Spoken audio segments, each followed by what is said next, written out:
नर्मदे हर दोस्तों, रेवा दर्शन फिर आज आप सभी प्यारे भक्तों के लिए मां नर्मदा के प्रत्यक्ष दर्शन एवं बाबा भोलेनाथ की आरती, संध्याकालीन आरती लेकर आज फिर अब सबके सामने प्रस्तुत हुआ है।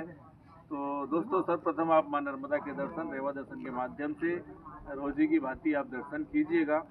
और तत्पश्चात जो हमारा आज का बातचीत का विषय रहेगा अशोक भाई, प्रकृति प्रकृति के साथ खिलवाड़ करने के कितने दुष्परिणाम है ये हम बहुत अच्छे से जानते हैं, लेकिन फिर भी हम लोग प्रकृति के साथ खिलवाड़ करते हैं। आए दिन वृक्षों की कटाई चलती रहती है। तो दोस्तों, खासकर किसान भाई, प्रकृति के साथ हम खिलवाड़ करते हैं जिसका दुष्परिणाम हम भुगत रहे हैं। हमने मौसम ही चेंज कर दिया, पूरी जलवायु को ही बदल दिया, प्रकृति के साथ हमने दुष्व्यवहार किया।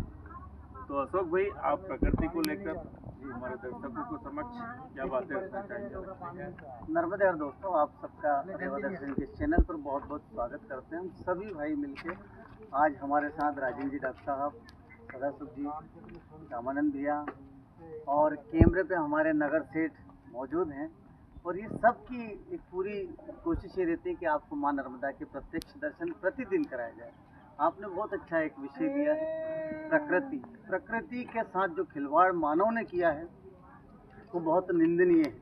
मैं आपको एक जीता जागता उदाहरण देता हूँ कि दुबई में बारिश बहुत अल्प होती थी, लेकिन ऐसे कृत्रिम बादल बनाकर, कृत्रिम क्लाइमेट बनाकर वहाँ पर जब चाहो जब वर्षा वैज्ञानिक कर रहे हैं।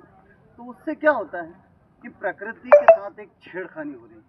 अगर आप जैसे मान लो आप पहाड़ों की बात की जाए तो जहाँ पर जो सूक्ष्म जो जलवायु होती है, यानी कि बहुत कम टेम्परेचर जहाँ पर पहले हुआ करता था, अब वहाँ पर टेम्परेचर बढ़ गए हैं, हिमस्खलन होने लगे हैं, समुद्र का जल स्तर बढ़ता जा रहा है। यानी प्रकृति को हमने बहुत परिवर्तित कर दिया। उसका सीधा सीधा असर आज वर्तमान में आप देख लीजिए।